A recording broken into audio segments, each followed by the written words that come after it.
रागिनी पढ़ने में होशियार और समझदार लड़की है। उसके पिता राम सिंह एक कांस्टेबल हैं। एक दिन राम सिंह अपने दोस्त सोहन लाल के साथ टहल रहे थे। अरे भाई सोहन, सुना है आपका बेटा इंस्पेक्टर बनने वाला है। हाँ भाई राम सिंह, सब ऊपर वाले की कृपा है। अभी बेटे की ट्रेनिंग चल रही है, जल्द ही ज्वाइनिंग भी हो जाएगी। ये तो बहुत अच्छी बात है। मेरी तरफ से बहुत बहुत बधाई आपको। धन्यवाद भाई राम सिंह। और तुम्हारा बताओ, कैसा चल रहा है सब? तुम तो जानते हो सोहन, कुछ दिनों में रिटायर हो रहा हूँ। बस उसके बाद सोच रहा हूँ बेटी की पढ़ाई पूरी हो जाए, फिर कन्यादान कर दूँ। जिंदगी भी कितनी अजीब है ना सोहन। हमारे कुछ सपने अधूरे ही रह जाते हैं। सोचा था मेरा भी एक बेटा हो तो उसे इंस्पेक्टर बनाऊंगा। तभी रागिनी आ जाती है और उन दोनों की सारी बातें सुन लेती है। अरे रागिनी बेटी, कैसी हो? अच्छी हूँ अंकल, आप कैसे हैं? मैं भी अच्छा हूँ बेटी। पापा, माँ ने खाने पे बुलाया है।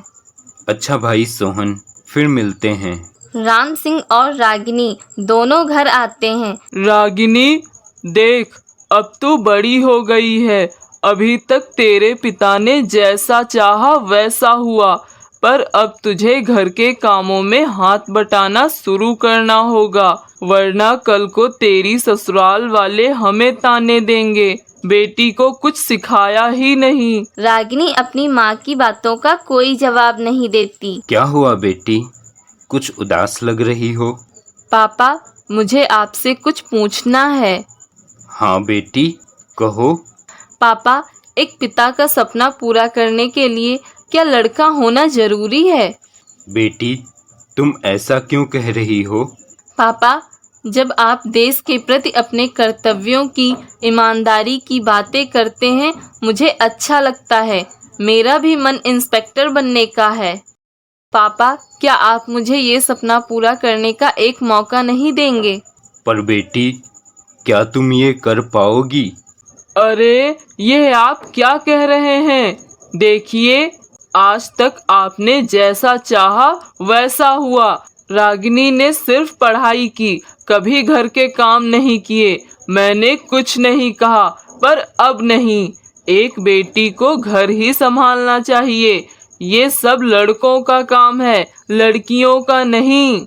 माँ, मैं अन्य औरतों की तरह घर की चार दीवारों में जिंदगी नहीं जीना चाहती। मैं लोगों को ये दिखाना चाहती हूँ, बेटी भी वो सब कर सकती है जो एक बेटा कर सकता है। ठीक है बेटी, मैंने तेरा हमेशा साथ दिया है, आज भी मैं तेरे साथ हूँ। हाँ हाँ, ठीक है, निभाओ बाप बेटी अपना अपना फर्ज। मेरी क्यों सुनोगे? जो जी में आए वो करो तुम दोनों। रागिनी उसी दिन से कड़ी मेहनत करने लगती है। एक दिन पड़ोस की आंटी रागिनी के घर आती हैं और उसकी माँ से कहती हैं, अरे बहन, तुम्हारी बेटी रोज रोज कहाँ घूमने टहलने जाती है? पता नहीं कैसे आपको अपनी इतनी बड़ी बेटी का बिल्कुल भी ख्याल नहीं रहता।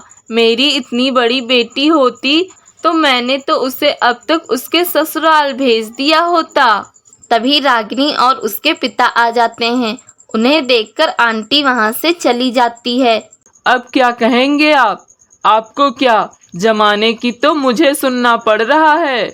तुम लोगों की बातों पर ध्यान क्यों देती हो? जिस दिन हमारी बेटी इंस्पेक्टर बनेगी, लोगों के मुंह खुद ही बंद हो जाएंगे। एक दिन रागिनी का रिजल्ट आता है और रागिनी पुलिस की ट्रेनिंग के लिए चली जाती है। ट्रेनिंग खत्म हो जाने के बाद जब रागिनी इंस्पेक्टर बनकर पुलिस की वर्दी में आती है तो मोहल्ले के लोग उसे देखते ही रह जाते हैं। अरे वो देखो, राम सिंह की बेटी इंस्पेक्टर बन गई। अरे हाँ हाँ, देखो, राम सिंह की बेटी तो इंस्पेक्टर बन गई।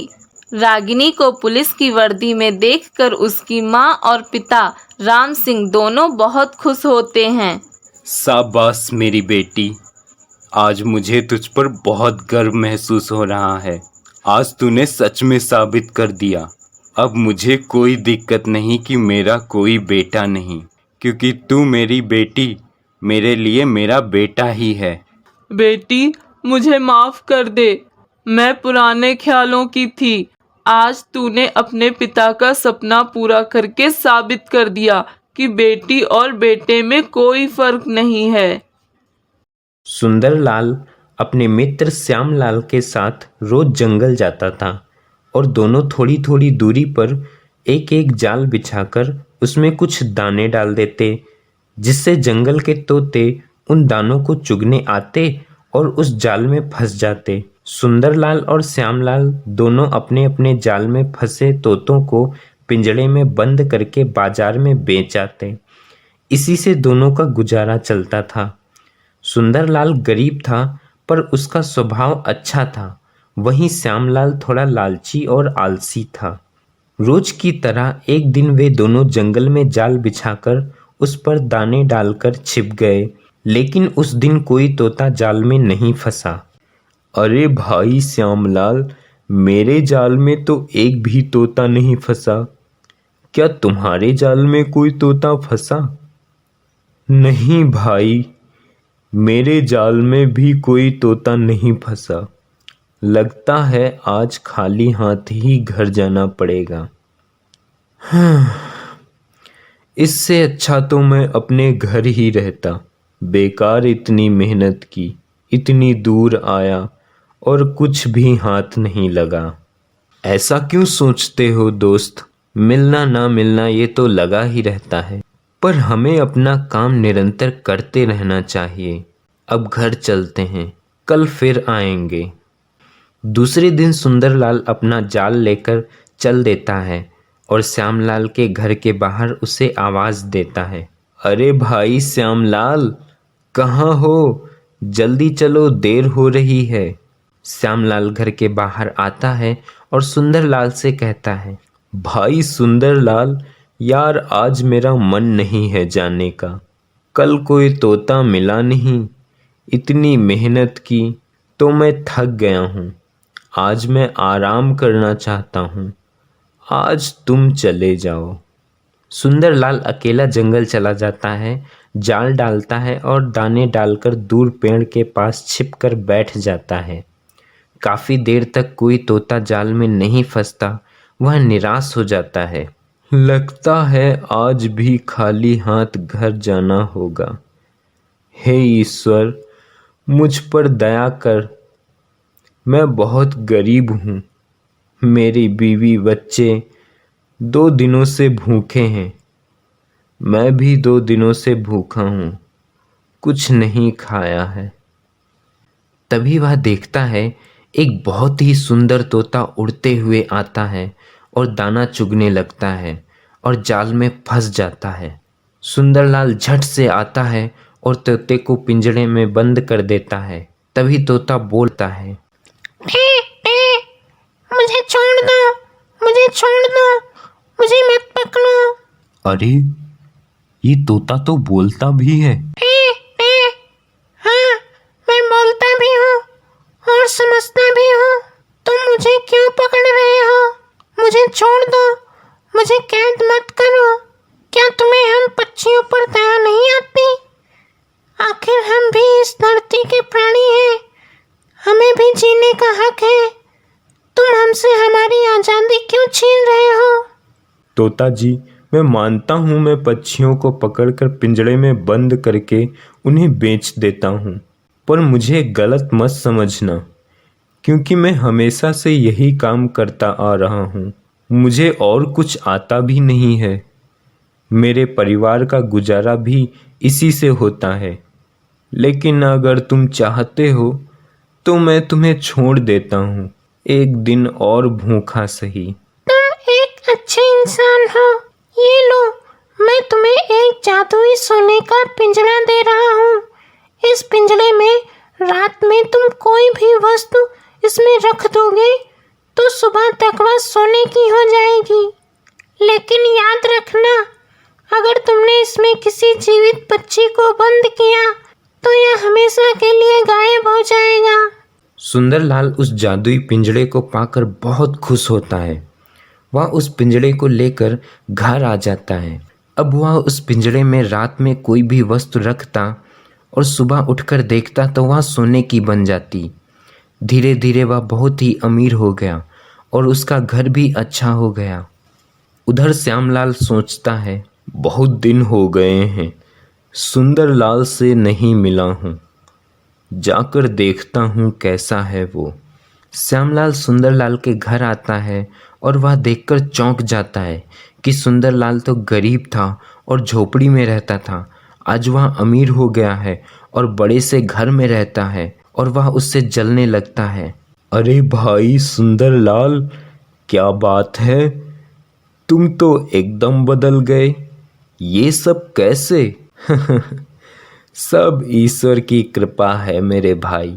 श्यामलाल सोचता है कि कुछ तो राज है इसका जो ये बता नहीं रहा है, और वह हर वक्त सुंदरलाल पर नज़र रखने लगता है और वह देखता है कि सुंदरलाल रात को सोने के पिंजड़े में एक वस्तु रख देता है और वह सुबह तक सोने की बन जाती है।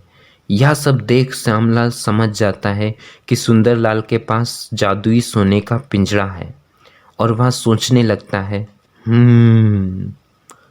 अगर मैं इस जादुई सोने के पिंजड़े को चुरा लूं तो मैं भी अमीर बन जाऊंगा। श्यामलाल रात में चुपके से उस जादुई सोने के पिंजड़े को चुरा लेता है और उसे लेकर अपने घर चला आता है। अब श्यामलाल रात में कोई भी चीज़ उस पिंजड़े में रख देता और सुबह तक वह सोने की बन जाती। श्यामलाल बहुत खुश था। उसने सोचा कि यदि वह उस पिंजड़े में तोतों को एक साथ रख दे तो वह भी सोने के हो जाएंगे और वह उन तोतों को ऊंचे दामों में बाजार में बेचेगा और बहुत ही जल्दी अमीर व्यक्ति बन जाएगा। जैसे ही वह उस पिंजड़े में तोते को बंद करता है, वह पिंजड़ा गायब हो जाता है और तोता उड़ जाता है। श्यामलाल यह देख चौंक जाता है, उसे कुछ समझ नहीं आता। अरे ये क्या, ये पिंजड़ा कहाँ गया, ये गायब कैसे हो गया? वह दौड़ता हुआ अपने दोस्त सुंदरलाल के पास जाता है और उसे सब कुछ बताता है और माफ़ी मांगता है। मित्र, तुम्हारी गलती ये है कि तुमने मुझ पर विश्वास नहीं किया और अपने दोस्त के साथ ही गद्दारी की। मैं चाहता तो तुम्हें उसी समय रोक सकता था जब तुम उस जादुई सोने के पिंजड़े को चुरा कर ले जा रहे थे, लेकिन मैंने तुम्हें नहीं रोका क्योंकि मैं जानता था तुम ऐसा ही करोगे। अगर तुम मुझसे मांग लेते तो मैं तुम्हें उस जादुई सोने के पिंजड़े को दे देता और यह भी बताता कि उसमें किसी जीवित पक्षी को रखने पर वह पिंजड़ा गायब हो जाएगा। मुझे माफ़ कर दो मित्र, मैं लालच में अंधा हो गया था, अपने ही मित्र के घर चोरी कर बैठा, शायद इसीलिए मुझे ये सज़ा मिली। सुंदरलाल उसे माफ़ कर देता है और दोनों मित्र फिर से मेहनत करने लगते हैं।